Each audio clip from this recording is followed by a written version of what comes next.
Hello guys and welcome for another Eternum video. Today the intro will be short because we have a long video ahead of us in which we will take a look at the extended testing which I did for the PvE Rapier in Season 10. Because I always want to give you the best possible results and information, I will have to explain for those of you who are new or returning players what does the Rapier do and how to make it work in PvE. If you believe that you know everything so far and you just clicked on the video to see the results from the testing, feel free to skip until later parts by using the timestamps below the video. The Rapier weapon is quite common in PvE and especially in raids of 10 or 20 players due to the high damage and consistency that it has. Once all the slots for buffers and debuffers in the raid are filled, the Rapier players are those who are filling the gaps in order to provide the maximum amount of damage and of course the maximum efficiency. There are two extremely popular builds which are known to the community for the Rapier weapon, and they are called the Bleed and the Evade. Both of them coexist in a raid group, but the one is more used than the other, and in this case that's the Evade. Today however we will speak a bit more about the Bleed Rapier, as there are quite a lot of interesting things that we need to go over. Also, by understanding the Bleed Rapier, you would have better knowledge when it comes down to understanding the Evade build later on. Separate builds for both types of Rapiers will follow in the next coming days with the full gear and explanation for the chosen perks. And now, let's begin. The Rapier is a melee weapon that can apply bleeds to enemy targets with two abilities from the left skill tree called Blood.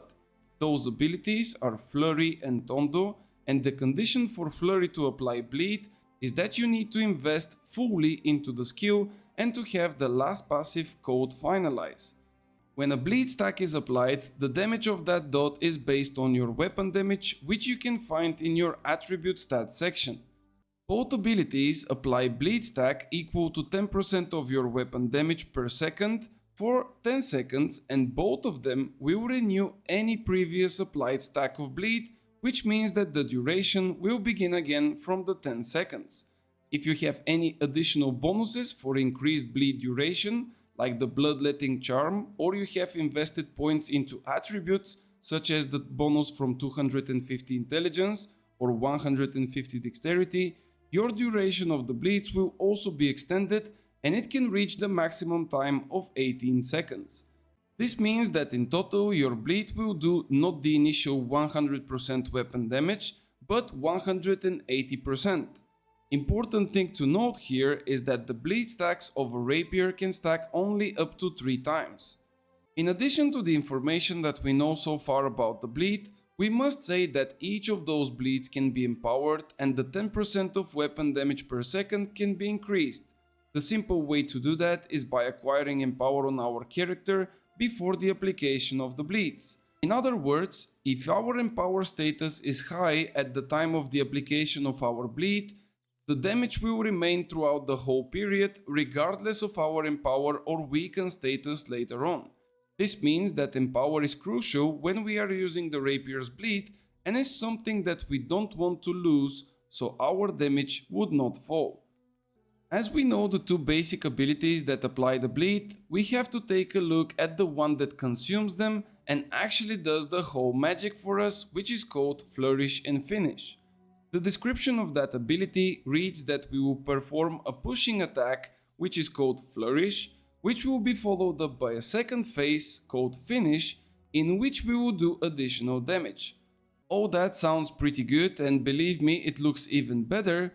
But the important part of that ability is in the last line of text, where it's mentioned that Finish will consume all existing bleed stacks and it will deal 110% of their damage. And if that is not enough, extending a bit further the passive of that skill will provide us with the ultimate Bloody End, which will increase that damage from 110% to now 150%. Okay, fair enough, we have two abilities that stack bleed and we have one that consumes them for additional damage. We also know that we need high Empower, if possible at 50% at all times, so we can guarantee the maximum output. Quite simple and not so hard, you might say, and you will be completely right. The rotation of the bleed rapier is really quick, nice and chill, but when it comes down to min-maxing, it gets a bit tricky as we need the lowest cooldowns possible while keeping the highest damage possible. Or in other words, we want to have a rotation in which we do not stop for too many basic attacks, but we want our abilities to overlap all the time, so there will be a consistent flow of damage output. Good, now we know what is the bleed rapier. Now let's take a look at the evade one. The evade rapier is a build heavily focused on the right side skill tree called Grace. The name comes from the ability evade, which has quite a low cooldown and will be almost fully refreshed after a basic attack. The idea of the build is to use few abilities and to make sure that the flow of basic attacks never end while using the evade skill to continuously refresh those attacks. The two core abilities for that setup are the evade, as we already mentioned, the flurry, and for the third one players can choose between riposte or fletch. Now you might be questioning yourself why flurry again is part of the build, since it was part from the blood skill tree, and you won't be wrong, but the idea here is that flurry performs 5 quick attacks, which will help even more with the cooldown reduction, while also will deal a significant parts of damage. Another positive point in that regard is that flurry from the evade rapiers can also apply bleed if they choose to invest the last point into the ability, which on the other hand will help the other bleed players to quickly get their bleed stacks done. The ultimate passive from the Grace skill tree is also complementing a lot the basic attacks by providing them with additional 25% base damage, which is quite a lot, and this is how the evade rapier basically works. And now, before going to the results from the testing, I also need to quickly mention the last rapier build, which is my personal favorite.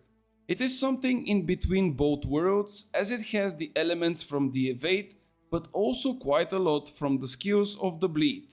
I call it evade bleed, and you will understand why in just a couple of seconds. The skill tree for that third setup is heavily reliant on the bleed for the damage output, as we will have again flurry and flourish and finish, but instead of tondo we will get the evade plus a couple of passives for additional damage. The reason for that choice is mainly due to the raid setup and the fact that other evade rapiers can also help you with the application of bleed. If you have a couple of teammates who can do that for you, all you need to do is to perform flurry so you can renew all the bleed effects by adding another one, and then to hit your flourish and finish for the consumption. Again, it sounds quite easy and in reality it's super fun, but when it comes down to min-maxing there are important parts which we should discuss, and this is exactly the reason for today's video. If you really like my audiobook about New World Eternum in the form of builds and guides, or you simply enjoy the live streams, make sure to subscribe to the channel. It was and it's still free, but meanwhile it provides a huge boost to the channel's growth. For those of you who are already part of that journey, I want to say big thank you. Okay, I think that the information about the rapier weapon is now clear and everyone should know how that weapon works, what are the core builds and what is our aim. Now it's time to test some stuff, and I will try to provide you with some footage so you can see that I've actually tested those things and I didn't came up with random numbers. I've tested the different damage numbers while having equipped a rapier, earring and a chest piece. The reason for only having those 3 pieces of gear were the bonuses to the refreshing and of course the weapon itself. The tests were made with different attribute setups and also were made for critical hits only from the back of the dummy, as this was the easier way to test. The different short videos will have a list on the site with all the attribute splits as well as all the received numbers from it. The full list of tests that you can see on your screen are the ones that I did. If you think that I've missed something, please let me know so I can also test it additionally.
Well, that was all guys. Those were all the tests that I've done with the Rapier for Season 10 in New World Eternum.